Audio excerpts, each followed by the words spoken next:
Depois ele aparece aos 11 discípulos. Agora Tomé estava ali no cenáculo em Jerusalém, no domingo seguinte. Temos aí que durante uma semana o Tomé ficou em dúvida se Jesus havia ressuscitado ou não. Você veja a referência em João e 1 Coríntios. Depois ele aparece aos 7 discípulos pescando no mar da Galileia. Algum tempo depois está registrado então em Atos 21, de 1 a 25. Depois ele aparece aos 11 discípulos no monte, na Galileia. Algum tempo depois, então em Mateus e Marcos falam sobre isso. Depois ele aparece a mais de 500 irmãos. Aí o local é desconhecido, mas parece que no monte da Galileia também. E você vê a referência em 1 Coríntios, falando sobre isso aí. Depois ele aparece a Tiago, o local também desconhecido, algum tempo depois. Você vê em 1 Coríntios 15, 7. Depois ele aparece aos discípulos no Monte das Oliveiras, 40 dias após a Páscoa. E você veja aí que tem referência bíblica em Lucas e também aí em Atos e em 1 Coríntios. E aparece depois, no futuro, a Paulo, aí em Damasco, né? E vários anos depois, você veja referência no livro de Atos e 1 Coríntios também falando sobre isso. Então as aparições de Jesus estão aí bem documentadas e com bastante testemunhas. E a sua ascensão, a Assunção, que é o assunto da nossa lição, você pode ver que tem pelo menos 120 aí testemunhas desse fato. E Lucas escreve sobre isso. Então, para estudarmos sobre essa ascensão, ou assunção, ou subida, ou elevação de Cristo, primeiro nós temos o fato narrado, acontecido, provado. Depois temos o dogma. Então, uma coisa que todo cristão deve acreditar. Depois que aconteceu o fato, foi escrito sobre o fato, foi provado o fato, tem testemunhos do fato, a história fala desse fato. Então agora existe então o dogma que diz o quê? Você acredita nisso, você é salvo. Você não acredita, você não está salvo. Porque agora já tem prova. Além de você já dever acreditar pela fé, sem precisar de prova, agora já tem a prova também. Então por isso que se torna dogma.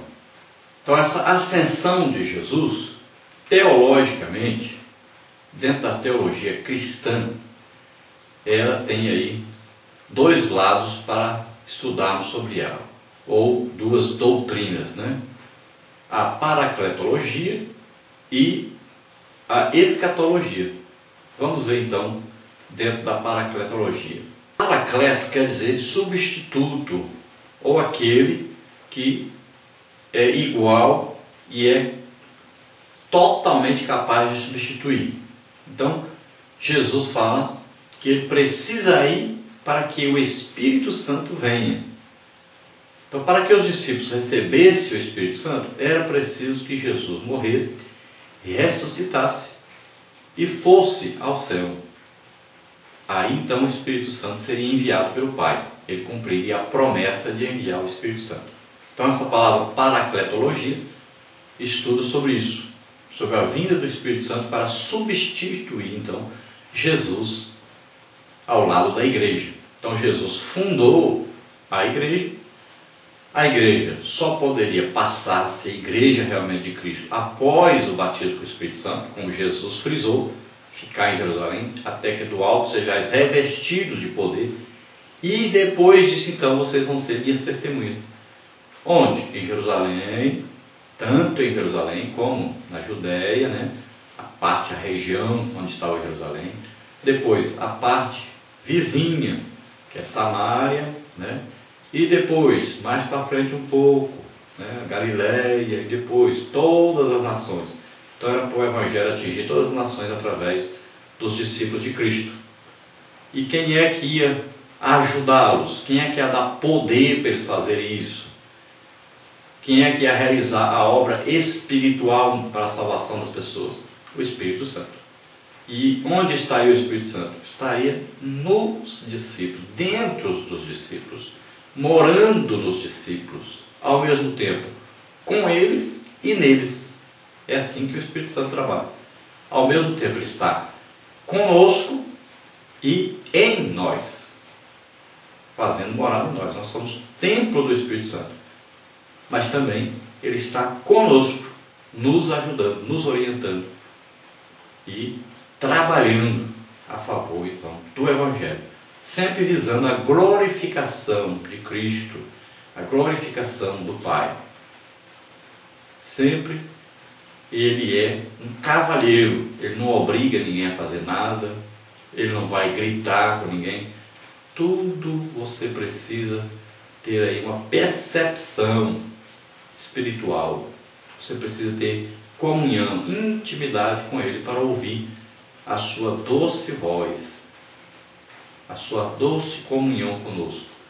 Então é preciso tomar muito cuidado, é preciso andar em santificação, é preciso desejar conhecê-lo, desejar aprender dele. Nós temos um companheiro maravilhoso, nós temos aí Deus morando conosco, nos ajudando, conversando conosco. Converse com ele e ouça-o falar com você. E dentro dessa perspectiva, então, escatológica, a doutrina escatológica, escatologia aí fala de futuro, coisas que vão acontecer no futuro. Então, essa ascensão de Cristo tem a ver também com isso, porque foi dito, olha, do jeito que vocês viram ele subir, ele vai voltar, ele vai descer, vai vir de novo. Então, está falando de uma futura vinda de Jesus para buscar a igreja. Fala do arrebatamento e fala da sua vinda no final da grande tribulação. Fala aí da estada dele durante 1000 anos reinando sobre a terra, o milênio. E fala do futuro escatológico do trono branco. E para confirmar isso, vieram então 2 anjos. Você veja aí um trecho do filme de Atos sobre isso. Eles ficaram olhando atentamente para o céu enquanto ele subia, quando de repente surgiram diante deles 2 homens vestidos de branco. Galileus, Eles disseram: por que estão olhando para o céu? Este mesmo Jesus, que dentre vocês foi elevado ao céu, voltará da mesma forma como o viram subir.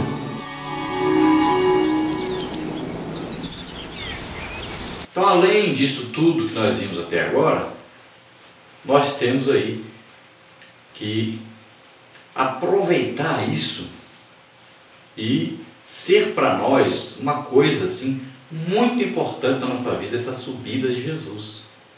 Porque a partir daí nós temos a certeza de que se ele tinha um corpo humano e foi transformado num corpo celeste, espiritual, e ele subiu ao céu, isso é prova para nós de que um dia nós também seremos transformados e subiremos ao seu encontro. Ele disse, olha, eu quero que onde eu estiver, vocês estejam também. João 14. Então, ele vem nos buscar. Nós somos a igreja, o corpo de Cristo, a noiva de Cristo na terra. E ele vem nos buscar. Então, esteja pronto todo o tempo, porque ele está às portas. Os sinais, os avisos foram dados e ele está voltando para nos buscar. Pode ser hoje. Esteja pronto. E tem uma coisa muito importante. Se ele esteve na terra como homem, ele sabe o que nós passamos. Ele sofreu as perseguições, ele passou fome, nudez, pobreza, andou aí a pé por toda parte, sentiu calor, sentiu frio, sentiu fome, se cansou. Tudo que nós passamos, ele passou, ele experimentou. E ele sabe nos livrar na hora certa. Ele está atento ao que nós passamos aqui na terra. E sempre que você precisar, clame por ele. E diga para ele, Senhor, o Senhor passou por isso. Me ajuda a passar por isso. Me ajuda nessa hora difícil. E ele vai te ajudar. Ele diz, olha, eu não te desampararei, eu não te deixarei. Ele diz, não fique preocupado, ansioso pelo que você vai comer, vestir. Não fique preocupado com isso. Olha a roupa do lírio do campo, que bonita. Nem Salomão tinha uma roupa tão bonita. E o lírio fez alguma coisa para ganhar aquela roupa? Não, Deus que deu. Ele diz, olha para o passarinho. Ele não pegou enxada para capinar e plantar a roça, mas ele não morre de fome, tem comida para comer, Deus dá. Então não fique preocupado com essas coisas, não fique excessivamente preocupado e ansioso por essas coisas. Você é muito mais importante para Deus do que um lírio, um passarinho. Não fique preocupado. Outra coisa importante na subida de Jesus é que quando Jesus aparece aos discípulos, ele diz, olha, todo o poder me foi dado no céu e na terra. Todo o poder. E ele diz, então vai, prega o Evangelho. E deixa comigo o que precisar ser feito. Confie em mim, ministre, expulse demônios, cure enfermos, profetize. Deixe que o Espírito Santo te use nos dons espirituais, acredite nesses dons espirituais, busque os dons espirituais. Acredite, Jesus está aqui para fazer maravilhas, milagres realmente, através de você, através de mim, através de qualquer um que realmente o aceitou como Senhor e Salvador e deseja fazer a sua obra. É preciso acreditar no seu poder, é preciso reconhecer o seu poder. Outra coisa interessante e que nós devemos sempre nos lembrar, e que envolve também isso, é que Jesus está à destra de Deus e Ele é nosso advogado. Quando o diabo te acusar perante Deus, Jesus está lá para defender-nos. Ele sempre vai dizer, Pai, eu morri por ele. Ele acredita que eu morri por ele. Pai, perdoa. Pai, ajuda. Sempre estará ali intercedendo por nós. Então se arrependa de seus pecados. Peça perdão a Deus e Jesus está ali, à destra de Deus, à direita de Deus, intercedendo por nós. É o nosso advogado fiel. Glória a Deus. Então lembre-se de uma coisa, Jesus está voltando e Ele vem nos buscar. Breve, breve, breve, nós estaremos para sempre com o Senhor. E se Ele demorar a vir? Ora, se Ele demorar a vir, que demora é essa? A nossa vida aqui na Terra, aí, no máximo, vamos botar aí 120 anos, mas quando se chega aos 80 já está bom, né? Mas máximo 120 anos. 120 anos é muito pouco, diante de uma eternidade toda com Deus. Então passa rápido. Pode ter certeza, se você estiver ocupado então na obra de Deus, passa muito rápido.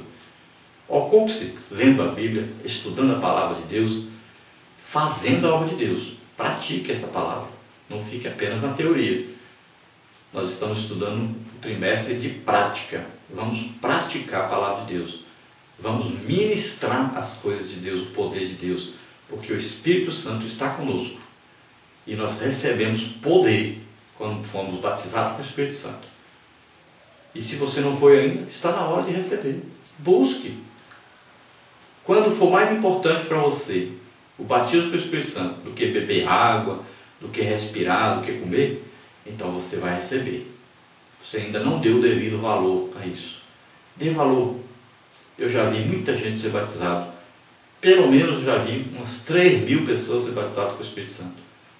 E sempre eu vejo que a pessoa, quando é batizada, é quando ele deseja ardentemente. É quando ele deseja mais isso do que qualquer outra coisa na vida. E aí então ele recebe. Creia, Jesus quer te batizar desde o dia que você aceitou Jesus como Senhor e Salvador.